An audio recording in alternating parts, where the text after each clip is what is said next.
नमस्ते सदावत्सले मातृभूमि। हम लोग चर्चा करने बैठे हैं उत्तर प्रदेश में मदरसा एजुकेशन को लेकर। और उत्तर प्रदेश में ही इसकी चर्चा क्यों करनी? इसकी चर्चा तो पूरे देश में होनी चाहिए कि आखिर मदरसा एजुकेशन पूरे देश में कैसी है। इलाहाबाद हाई कोर्ट ने एक अच्छा निर्णय दिया, हम सब ने उसको न्यूज़पेपर्स में पढ़ा भी होगा, हालांकि नेशनल मीडिया में वो नहीं आया, जिसमें उत्तर प्रदेश मदरसा एजुकेशन बोर्ड, जो कि मुलायम सिंह ने 2004 में बनाया था, और मज़े की बात यह है कि मिनिस्ट्री ऑफ माइनॉरिटी के तहत उसको रखा था, मिनिस्ट्री ऑफ एजुकेशन के तहत नहीं रखा था, क्योंकि एजुकेशन का मामला है तो वो तो मिनिस्ट्री ऑफ एजुकेशन में होना चाहिए।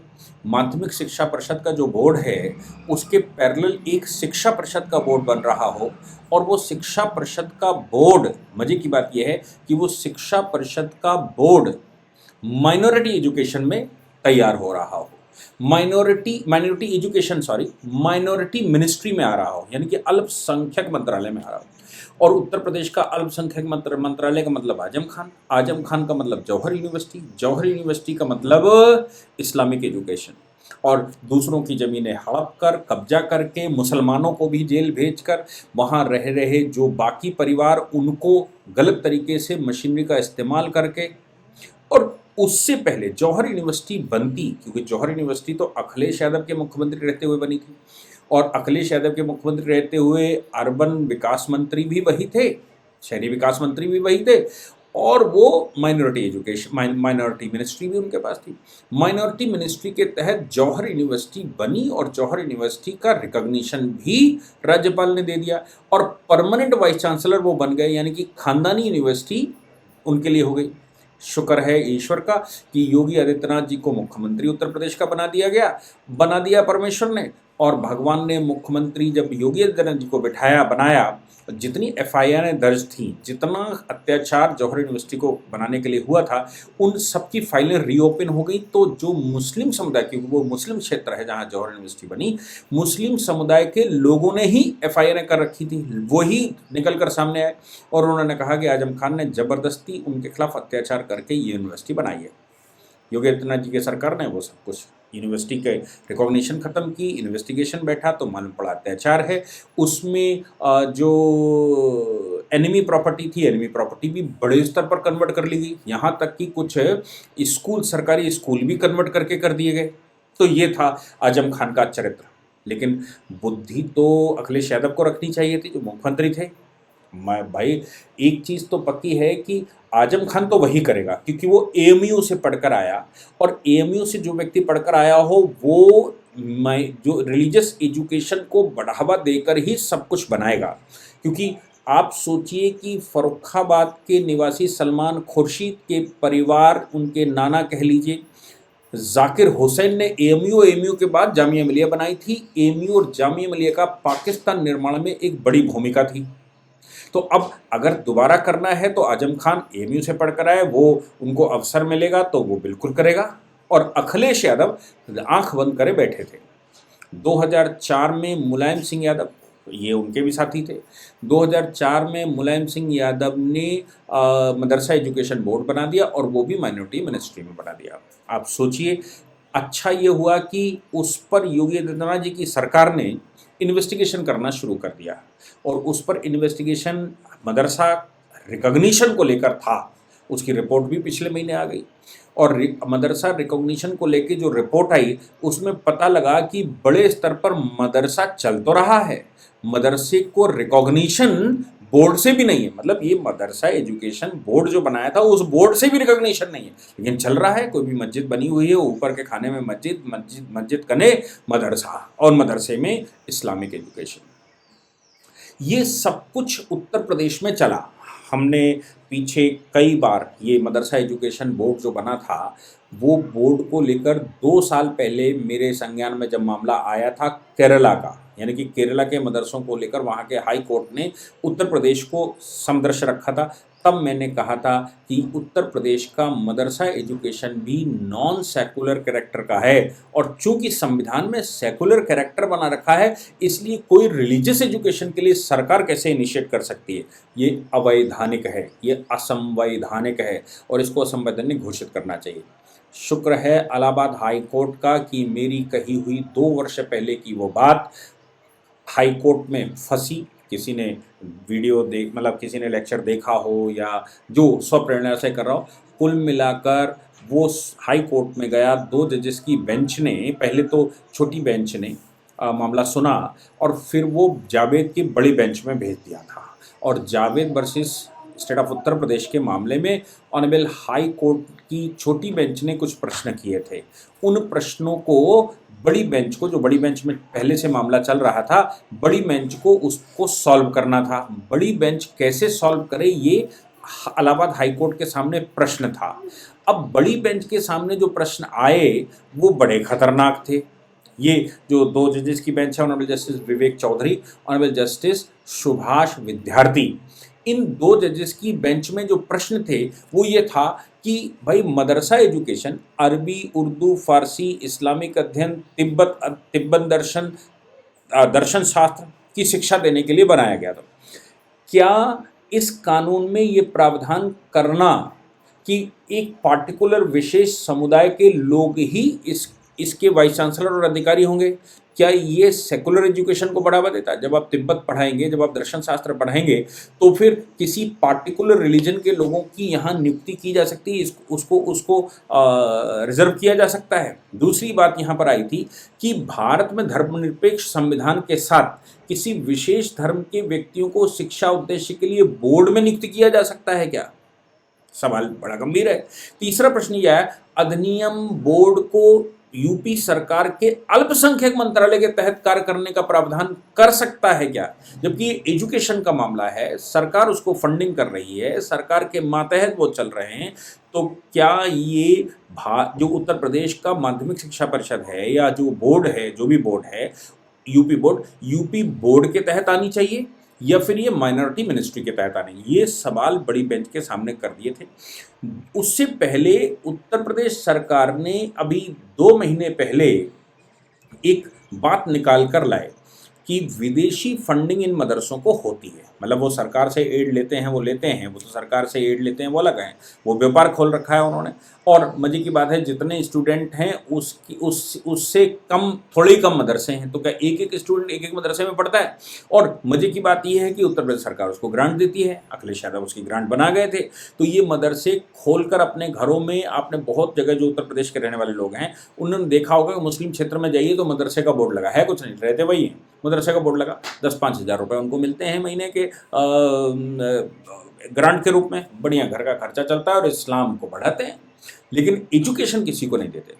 इससे पहले उत्तर प्रदेश सरकार, महाराष्ट्र की सरकार, मध्य प्रदेश की सरकार और कई राज्यों की सरकारों ने मदरसा एजुकेशन के मामले में एक बात कही थी कि मदरसे में जो पढ़ाई होगी, जो सरकारी ग्रांट से मदरसे चल रहे हैं, मदरसे में जो पढ़ाई होगी उसमें साइंस, उसमें गणित और अंग्रेजी, गणित, विज्ञान, ये कंपलसरी होगा। उत्तर प्रदेश सरकार ने तो यहाँ तक आदेश दे दी थी कि उसमें सीसीटीवी कैमरे लगाए जाएंगे और उनकी रिपोर्टिंग होगी कि वो 15 अगस्त और 26 जनवरी पर राष्ट्रगान करते हैं कि नहीं करते हैं। प्रार्थना, क्या जो उत्तर प्रदेश सरकार के द्वारा रिकॉग्नाइज्ड प्रार्थनाएं हैं, क्या वही प्रार्थनाएं होती हैं? ये सब आदेश होते रहे। लेकिन जब पिछले महीने खबर आई और कमीशन ने अपनी रिपोर्ट लगाई और उसमें उसके अलावा ये बात समझ में आई कि भाई विदेशों से इन मदरसों की फंडिंग होती है, आखिर विदेशी लोगों को भारत में मदरसे में क्या इंटरेस्ट आ गया? ये सवाल माननीय न्यायालय के सामने आया। माननीय न्यायालय मतलब ये सवाल प्रदेश में आया। माननीय न्यायालय ने इस विषय पर पूरा संज्ञान लिया और 2 जजेस की बेंच ने इसको सुना, उसके बाद डिसीजन दिया। इससे पहले मतलब अभी जो कार्रवाई चल रही है, एनसीपीसीआर इस पर इंटरेस्ट ले रही थी। एनसीपीसीआर आर्टिकल 28(3) को हवाला दे रही थी और उसने 11 राज्यों के प्रमुख सचिवों को चिट्ठी लिखी। एनसीपीसीआर जब मैं कहता हूं, National Commission for Protection of Childs Rights, NCPCR के अध्यक्ष ने मार्च में, पहले जनवरी में फिर मार्च में चिट्ठी लिखी और वो चिट्ठी बड़ी मार्मिक थी। खासतौर से राज्य सरकारों को जब उन्होंने लिखा तो जमायते उलेमाए हिंद एक इस्लामिक ऑर्गेनाइजेशन है और इस्लामिक ऑर्गेनाइजेशन ओपन स्कूलिंग करके एक संस्था खोले हुए है, ओपन स्कूल्स नाम है उनका, ओपन स्कूल्स। ओपन स्कूल के नाम से वो एजुकेशन देने जा रहे हैं और ख़ासतौर से एजुकेशन वो इस्लामिक एजुकेशन देंगे। इस्लामिक एजुकेशन देने के लिए ओपन स्कूल्स अंग्रेजी नाम से, मदरसे के या उर्दू फ़ारसी अरबी नाम से नहीं है, अंग्रेजी नाम से, तो लोग आकर्षित होंगे।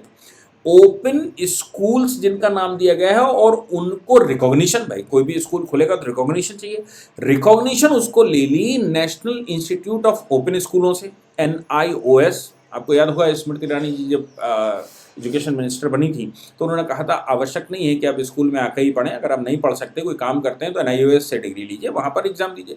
NIOS का स्कूल का मकसद ये रहा होगा, या ओपन स्कूल्स जो खोले गए जमायत उलेमा हिंद ने, उसका मकसद ये रहा होगा कि उनके यहाँ जो पंचर वाले काम करते हैं, उनके यहाँ जो गैरेज में काम करते हैं, उनके यहाँ जो नाई का काम करते हैं वो करते हैं, इनको इस स्कूल में भर्ती करवाए, दिन भर वो काम करें, इस स्कूल में भर्ती करवाया जाए और इस स्कूल में उनको इस्लामिक एजुकेशन के साथ डिग्री दे दी जाए, NIOS से उसका रिकॉग्निशन हो जाए। आप देखो कितना बड़ा प्लान बना हो।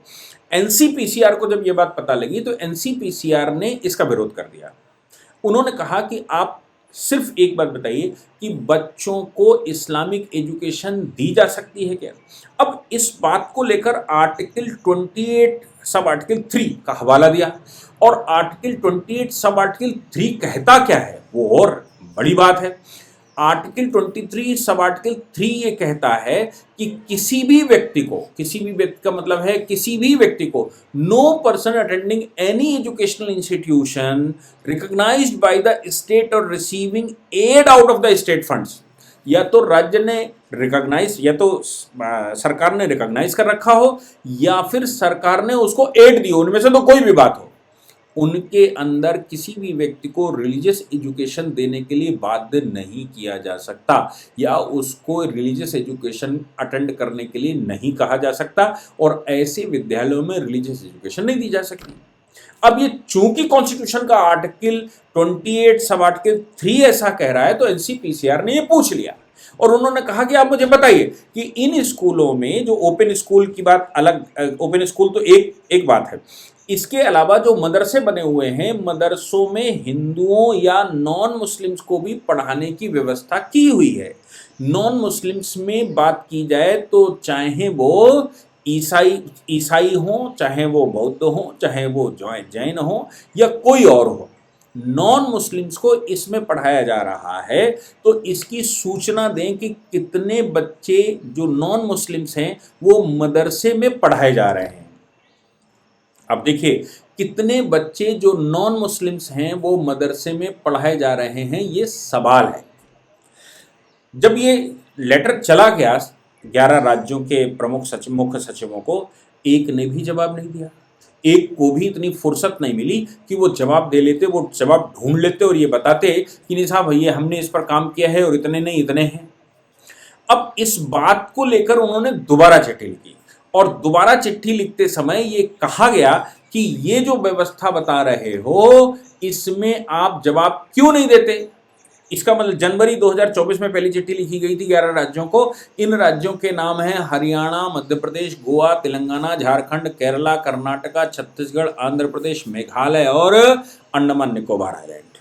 इन सब से सवाल पूछा, जवाब नहीं आया तो मार्च में अभी उन्होंने फिर से एक चिट्ठी इशू की और उसमें उन्होंने फिर से पूछा कि आप जवाब क्यों नहीं दे रहे हैं। इस 14 मार्च की चिट्ठी है, आप इस पर हमें जवाब दीजिए कि ये ओपन स्कूल्स, पहले तो ओपन स्कूल्स वाला मामला, फिर जनवरी वाली चिट्ठी का मामला कि आप बताइए कितने बच्चे पढ़ते हैं, ताकि इन बच्चों को रिलीजियस एजुकेशन से बाहर निकालकर इनको कूपमंडूब बनाने के बजाय इनको निकाल कर कहीं ना कहीं एडजस्ट किया जा सके, कहीं विद्यालय में एडजस्ट किया जा सके। अब हाई कोर्ट पर आ जाते हैं। ये तो NCPCR लगातार कर रहा है, मतलब स्कूल आप देखो ओपन स्कूल्स के नाम से स्कूल खोले जा रहे हैं जिसमें आम आदमी सोच सकता है भाई ओपन स्कूल्स नाम है, बड़ी उसकी बढ़िया व्यवस्था की जा रही है, बढ़िया इंफ्रास्ट्रक्चर तैयार किया जाता और उसकी फंडिंग कहीं से आ ही रही होगी तो बच्चे उसमें आकर्षित होंगे। और अब इसमें जब बच्चे आकर्षित होंगे फ्री या कम पैसे में पढ़ेंगे और उसके साथ उसको इस्लाम में ले जाने के लिए या उसको कन्वर्जन करने के लिए तैयार करेंगे। ये सारी व्यवस्थाएं इसमें हैं। तो फिर मदरसे में हिंदू या नॉन मुस्लिम दूसरे लोग क्यों पढ़ते हैं? मदरसा तो रिलीजियस एजुकेशन है। रिलीजियस एजुकेशन किसी नॉन मुस्लिम को दी जा सकती है क्या? आर्टिकल 28 सब आर्टिकल 3 तो ये कह रहा है कि नहीं दी जा सकती। फिर क्यों दी जा रही है और कैसे दी जा रही है, ये कोर्ट के सामने एक प्रश्न, मतलब एनसीपीसीआर के सामने प्रश्न बना। अब आ जाते हैं हम लोग Allahabad high court. Allahabad high Court ने पूछा कि आप बताइए कि ये जो 3-4 सवाल थे, उस पर उन्होंने कहा कि रिलीजियस एजुकेशन के लिए क्या राज्य सरकार रिकग्निशन दे सकती है, और राज्य सरकार रिकग्निशन देने के अलावा क्या उनको अनुकंपा दी जा सकती है, यानी कि क्या उनको फंडिंग की जा सकती है। अगर संविधान कहता है कि हम सेकुलर हैं, संविधान कहता है हम पंथ निरपेक्ष हैं, तो संविधान अगर उसको पंथ निरपेक्ष शब्द इस्तेमाल करता है तो पंथ निरपेक्ष का मतलब हो गया कि कोई किसी अन्य को ऐसा नहीं कर सकता, सरकारी फंडिंग से तो एटलीस्ट नहीं हो सकता जहां पर आप किसी पर रिलीजियस कैरेक्टर दिखाएं। रिलीजियस कैरेक्टर का मतलब आपके अपने लिए है, आपके घर के लिए है। रिलीजियस कैरेक्टर का मतलब आप किसी और को रिलीजन में कन्वर्ट नहीं कर सकते। एंटी कन्वर्जन लॉ भी इसी आधार पर, इसी कानून के आधार पर या इन्हीं चीज़ों के आधार पर बना है जो उत्तर प्रदेश सरकार ने बनाया और राज्य सरकारों ने बनाया। यूनिफॉर्म सिविल कोड भी इसी पर बनना चाहिए। तो राज्य का कैरेक्टर अगर सेकुलर है तो फिर राज्य के सारे कानून, यानी कि राज्य के साथ पर्सनल मतलब घर में, लेकिन किसी दूसरे के साथ डील करेंगे तो आपको रिलीजन बाहर रखकर बात करनी पड़ेगी, क्योंकि राज्य सेकुलर है। और सेकुलर होने के नाते कोई भी मजहब को ना तो सरकारी फंडिंग हो सकती है, ना ही किसी मजहब को बढ़ोतरी दी जा सकती है, ना ही किसी मजहब के लोग दूसरे लोगों को कन्वर्ट कर सकते हैं, और ना ही कोई मजहब दूसरे पर थोप सकता है या दूसरे को वो मजहब मानने के लिए मजबूर कर सकता है। ये तो क्योंकि सरकारी फंडिंग है और सरकार तो सेकुलर है। इसमें सिर्फ जो हो सकता है वो ये हो सकता है कि एक भाषा के आधार पर आप पूरी इंस्टीट्यूशन खोल लीजिए। जैसे केंद्र सरकार ने संस्कृत एजुकेशन पर बढ़ावा दिया, उत्तर प्रदेश सरकार ने भी संस्कृत एजुकेशन के लिए बहुत कुछ फंडिंग निकाली है। अब सभी विद्यालयों में, सभी सरकारी स्कूलों में संस्कृत एजुकेशन कंपलसरी होने जा रही है। संस्कृत एजुकेशन के लिए फंड भी अलग से होगा। संस्कृत जो लेना चाहते हैं या जो पूरी शिक्षा संस्कृत भाषा में करना चाहते हैं वो कर सकते हैं। मैथ भी पढ़ाई जैसे अंग्रेजी में आप करते हैं, जैसे हिंदी में आप करते हैं, जैसे आप उर्दू में कर सकते हैं, वैसे संस्कृत में कर सकते हैं, लेकिन सिलेबस राज्य सरकार तय करेगी। संस्कृत का मतलब ये बिल्कुल नहीं कि रिलीजियस एजुकेशन, संस्कृत का मतलब ये बिल्कुल नहीं कि वो हिंदुत्व बताएंगे, लेकिन उर्दू का मतलब ये बिल्कुल नहीं है कि आप उर्दू सब्जेक्ट में इस्लामिक एजुकेशन देंगे, नमाज पढ़ना सिखाएंगे, अजान करना सिखाएंगे, या फिर आप खाड़ी का कैरेक्टर बताएंगे, कोई पुरुष आया उसको महापुरुष बताकर आप सबको बरगलाएंगे, फिर बताएंगे वो कह गया 1500 साल पहले, वही चीज़ फाइनल है, वो ऐसा नहीं हो सकता, वो ऐसा नहीं, ये कोई भी कारण नहीं हो सकता। इन सभी बातों को ध्यान में रखते हुए ऑनरेबल हाई कोर्ट ने ये कहा कि ये तो मदरसा एजुकेशन बोर्ड ही अवैधानिक है। इसका जो इंसेप्शन है, इसका जो उद्देश्य है वो रिलीजन को बढ़ावा देना है, और राज्य तो धर्मनिरपेक्ष है, पंथ निरपेक्ष है। और राज्य अगर पंथ निरपेक्ष है, संविधान से चलता है, तो राज्य कैसे किसी रिलीजन के लिए ये सब कुछ कर सकता है? राज्य कैसे इसको बढ़ा सकता है? इसलिए ये पूरा का पूरा बोर्ड अवैधानिक है, इसको स्टक डाउन किया जाता है। साथ में उन्होंने आदेश किया कि इसमें पढ़ने वाले बच्चों को सरकारी स्कूलों में शिफ्ट करना, सरकारी स्कूलों में पढ़ाने की व्यवस्था करना, और सरकारी स्कूलों में उनके जो भी टर्म्स एंड कंडीशन है उन टर्म्स एंड कंडीशन के तहत सरकारी स्कूलों में इनको एडजस्ट किया जाए, ऐसा उन्होंने चीफ सेक्रेटरी को आगे फॉरवर्ड कर दिया। यानी कि मदरसा एजुकेशन बोर्ड अवैधानिक घोषित। अब मदरसा एजुकेशन बोर्ड अवैधानिक घोषित करने का मतलब हो गया कि जिस दिन वो आदेश हुआ था उसके बाद उत्तर प्रदेश में कोई मदरसा एजुकेशन बोर्ड नाम का बोर्ड नहीं है। ये बच्चे जो हैं इनका भविष्य ध्यान में रखते हुए वो अब माध्यमिक शिक्षा परिषद के स्कूल में पढ़ेंगे, लेकिन मदरसा एजुकेशन बोर्ड नाम का कोई बोर्ड नहीं। हाँ, ये हो सकता है कि वो अपील में जाए, सुप्रीम कोर्ट, हाई कोर्ट का आदेश है, सुप्रीम कोर्ट चले जाए, लेकिन सुप्रीम कोर्ट जाने के लिए चूंकि राज्य का है, राज्य इसमें पार्टी है, इसलिए जाया नहीं जा सकता। अब इस पर कोई PIL डाले तो बात अलग है। राज्य सरकार और केंद्र सरकार से हाई कोर्ट ने पहले उनको नोटिस किया था, और हाई कोर्ट और बोथ केंद्र और राज्य दोनों से पूछा था कि आप इस पर अपना जवाब लगाइए कि आप क्या सोचते हैं। दोनों ने अफर्मेटिव कहा था कि सेकुलर कंट्री है, सेकुलर कंट्री में रिलीजियस एजुकेशन नहीं हो सकती। ऐसा एफिडेविट मुझे देखने को नहीं मिला, ऐसा कोई स्टेटमेंट भी नहीं आया, लेकिन उनको नोटिस हुआ था, ये मुझे याद है। दोनों का जवाब अफर्मेटिव आया होगा, इसीलिए ये stuck down honourable High Court ने कर दिया और इसको अवैधानिक घोषित कर दिया। बाकी इसके साथ मैं प्रयास करूंगा, टीम से कहूंगा कि पीछे वाले जो लेक्चर्स हैं मदरसा एजुकेशन को लेकर, उन लेक्चर्स को इसके साथ या तो पीछे से टैग कर दिया जाए या फिर नीचे उनके लिंक डाल दिए जाए, ताकि वो पूरी व्यवस्था, जो व्यवस्था मैं बोलता आया और जिसके आधार पर मैं कह रहा था कि अवैधानिक है, असंवैधानिक है, इनको नहीं होना चाहिए, हाई कोर्ट ने वही किया है जो मैं 2-3 वर्ष पहले पूरी इसकी एनालिसिस कर चुका हूँ। मुझे लगता है कि आप सभी उसको भी देखेंगे, अगर ज़्यादा जानने की कोशिश करेंगे तो उसको देखेंगे। जय हिंद, जय भारत, वंदे मातरम।